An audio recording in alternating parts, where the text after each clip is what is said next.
Assalamualaikum warahmatullahi wabarakatuh dan selamat sejahtera. Saya ingin membuat beberapa ulasan dan pencerahan tentang isu hutang negara yang dibangkitkan dalam 2-3 hari kebelakangan ini, terutamanya dalam posting media sosial Yang Berhormat Datuk Seri Najib Razak.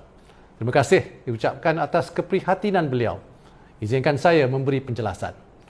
Pertama, saya ingin memaklumkan bahawa dari 1 Januari hingga hari ini, kesemua pinjaman kerajaan adalah berdasarkan perbelanjaan yang diluluskan di Parlimen sewaktu pembentangan Belanjawan 2021. Tidak ada dana tambahan seperti yang didakwa selain dari hasil kerajaan yang biasa dikutip yang kini berkurangan kerana pandemik. Saya ulangi, kesemua pinjaman kerajaan setakat ini adalah berdasarkan perbelanjaan yang diluluskan di Parlimen sewaktu pembentangan Belanjawan 2021. Kerajaan juga tidak pernah menggunakan ordinan darurat untuk meningkatkan atau menambah perbelanjaan melebihi had ceiling yang telah diluluskan oleh Parlimen pada Ogos 2020. Kedua, ingin saya memaklumkan bahawa pinjaman kerajaan setakat April 2021 berjumlah 81.8 bilion ringgit dan setakat bulan Mei yang masih belum habis ni adalah sekitar 99.3 bilion ringgit, bukan 115.53 bilion ringgit. Kita sentiasa bersifat telus dan transparan. Kesemua data berkenaan kedudukan fiskal dan hutang negara diterbitkan melalui laman web MOF dan juga web statistik Bank Negara Malaysia. Jumlah 81.8 bilion ringgit ini merangkumi 31.6 bilion ringgit bagi membiayai semula hutang terdahulu yang matang dan 50.2 bilion ringgit yang sememangnya digunakan untuk membiayai perbelanjaan pembangunan. Ini semua termasuklah perbelanjaan dari kumpulan wang COVID-19 yang mana 17 bilion ringgit adalah untuk tahun 2021, merangkumi inisiatif-inisiatif semasa tempoh PKP 2 dan PKP 3 seperti bantuan prihatin rakyat, program subsidi upah, jaringan prihatin, geran khas prihatin dan program e-belia. Saya menjangkakan akan ada yang terfikir untuk bertanya, mengapakah kiraan yang dibuat oleh Kementerian Kewangan ini, iaitu 81.8 bilion ringgit, begitu berbeza dengan jumlah yang didakwa, iaitu 115.3 bilion ringgit. Saya lihat di dalam senarai yang dibentangkan oleh Datuk Seri Najib, terdapat pinjaman yang dibuat oleh Petronas, pinjaman yang dibuat oleh Khazanah dan hasil jualan kepentingan Telekom dan Siltera. Secara terus terang, saya tidak tahu mengapa beliau memasukkan pinjaman yang dibuat oleh Petronas dan Khazanah serta hasil penjualan Siltera atau saham Telekom sebagai pinjaman kerajaan. Pinjaman Petronas dan Khazanah ialah urusan syarikat masing-masing. Mereka meminjam untuk keperluan modal dan aliran tunai syarikat.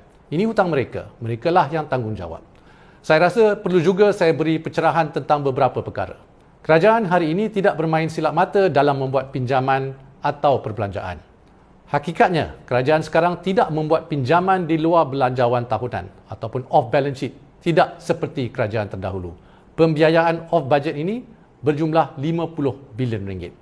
Dalam menyebut hutang negara, kita tidak dapat lari dari menyebut hutang legasi 1 MDB, SRC, SSCR dan sebagainya. Kita telah diminta untuk move on, tetapi kita membicarakan hutang negara. Adalah penting rakyat tahu ke mana perginya duit kerajaan yang sepatutnya digunakan untuk membantu rakyat, terutama dalam suasana COVID-19 yang menekan. Kesemua liability ini dibuat dahulu, tetapi selain daripada pembayaran faedah, kita juga perlu membayar balik prinsipal mulai sekarang.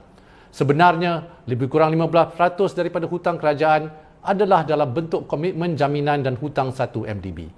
Antara 2008 hingga 2017, hutang kerajaan persekutuan meningkat lebih 120%, tetapi yang lebih ketara ialah jumlah jaminan kerajaan yang meningkat lebih 240% dalam tempoh yang sama. Kerajaan telah mewarisi keberhutangan yang tinggi dan kapasiti untuk membayar komitmen kewangan yang lebih rendah. Selain daripada hutang kerajaan persekutuan, kerajaan perlu menanggung komitmen jaminan seperti 1 MDB, SRC dan SSCR. Kerana projek-projek ini tidak menjana pendapatan bagi membayar prinsipal dan faedah pinjaman. Yang lebih menyedihkan, banyak di antara pinjaman ini kita langsung tidak tahu apa hasilnya. Analoginya ialah seperti dialami ramai penjamin pinjaman kereta. Kawan lari, tak bayar bank. Kereta hilang, kita yang kena bayar. Begitulah keadaan yang tentang banyak hutang legasi yang kita warisi hari ini. Kerajaan telah melunaskan sebanyak 12.4 bilion ringgit hutang 1 MDB dan 3.1 bilion ringgit hutang SRC. Baki hutang merangkumi prinsipal dan kupon keuntungan faedah bagi bond, sukuk dan pinjaman berjangka adalah sebanyak 39.8 bilion ringgit. bagi 1 MDB dan 2.57 bilion ringgit bagi SRC. Bagaimana untuk move on? Kerana sebab perlu berbayar berbilion-bilion untuk pinjaman ini, kita tak dapat menggunakan dana ini untuk dibahagikan kepada rakyat semasa pandemik ini. Bayangkan berapa ramai yang kita dapat bantu dengan jumlah ini. Akhir kata, rakyat harus maklum bahawa kesemua pinjaman yang digunakan untuk membiayai program kerajaan direkodkan dalam penyata kewangan kerajaan serta akan diaudit. Kesemua pengiraan kita, proses pinjaman dan sebagainya adalah mengikut amalan biasa kerajaan yang telah dipraktikkan di Malaysia sejak dulu lagi. Sekian, terima kasih.